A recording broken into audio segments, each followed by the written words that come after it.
Alors le week-end de la Bogue, ça a été vraiment très dense parce que ça a été des rencontres déjà avec d'autres artistes, des rencontres avec les organisateurs et puis rencontres avec une culture que je connaissais plutôt très mal. Donc ça a été très riche, très fort, très rapide, grosse dose. Donc ça a été un choc.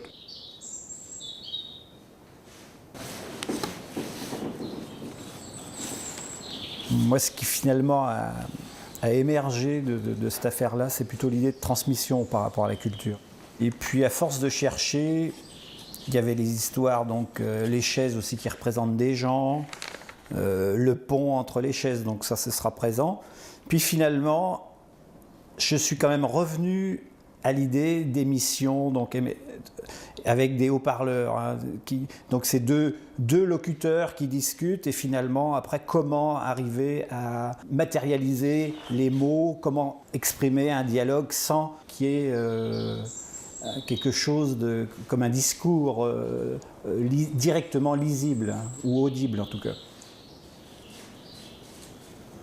Donc moi, après la Bogue d'Or, je me suis posé la question de comment je me positionnais par rapport à la tradition. Et donc le constat que j'ai fait, c'est que pour moi, l'intérêt de faire perdurer la tradition, c'est surtout si on se la réapproprie. Donc j'ai appliqué ça au textile. Donc je suis partie de la tradition textile, des arts populaires.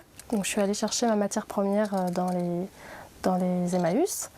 J'ai trouvé des tas de canevas, de broderies, de napperons. Et c'est donc la matière première que j'essaie de me réapproprier pour lui redonner un sens aujourd'hui.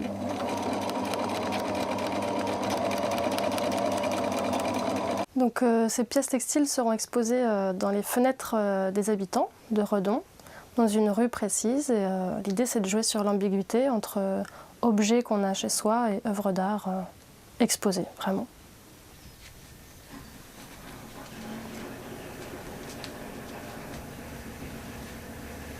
C'est très important d'entendre parler du processus de création.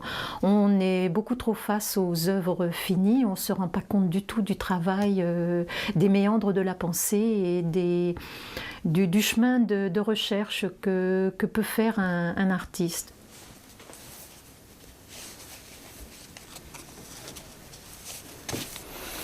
J'ai d'abord cherché sur la châtaigne, puis la fête, présentée comme une phase de préparation, d'explosion d'énergie et qui retombe dans le rangement du matériel. Pour arriver à la tradition est un souvenir, donc le mouchoir avec le nœud, que je voulais présenter sous forme de panneaux de mouchoirs noués ensemble.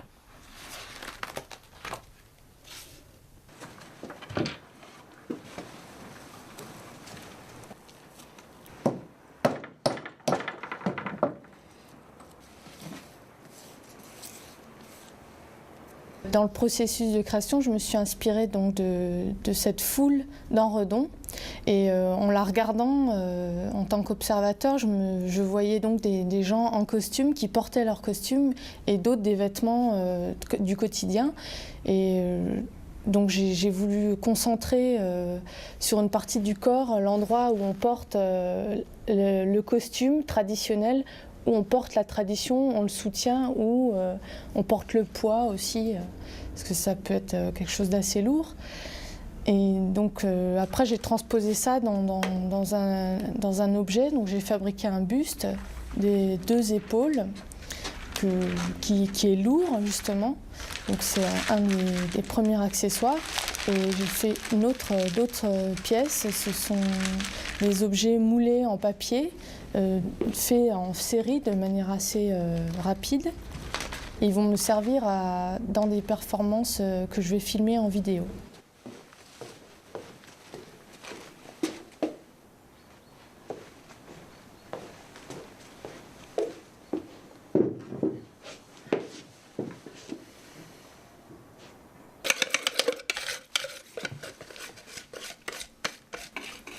Ah, je me rappelle plus, tu as croisé les doigts ou elles sont prises l'une...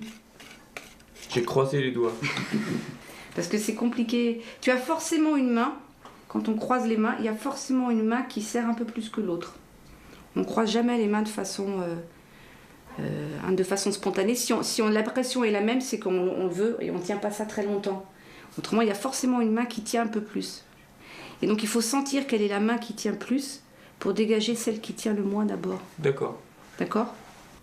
Comme l'appel à projet concernait la BOG, nous avons tout de suite réfléchi à un projet qui implique les gens et qui leur demande une participation dont ils n'ont pas tout de suite d'ailleurs compris l'importance.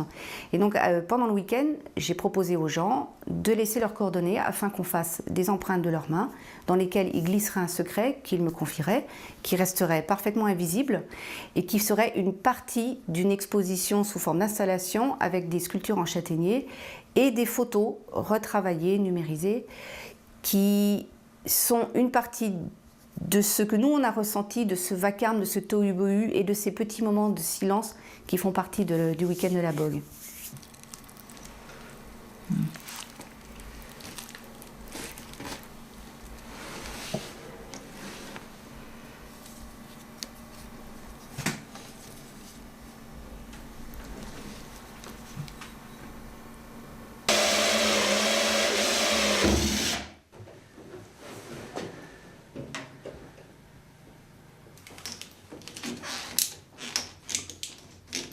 C'était beaucoup d'informations d'un seul coup, la musique, les contes, la foire, la fête foraine, et j'ai retenu certaines choses que j'ai vues pendant le week-end de Bocq d'Or.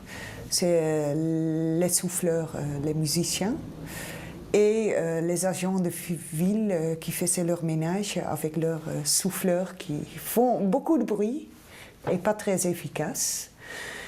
Et les joueurs d'accordéon. Et avec ça, je vais faire une machine souffleur.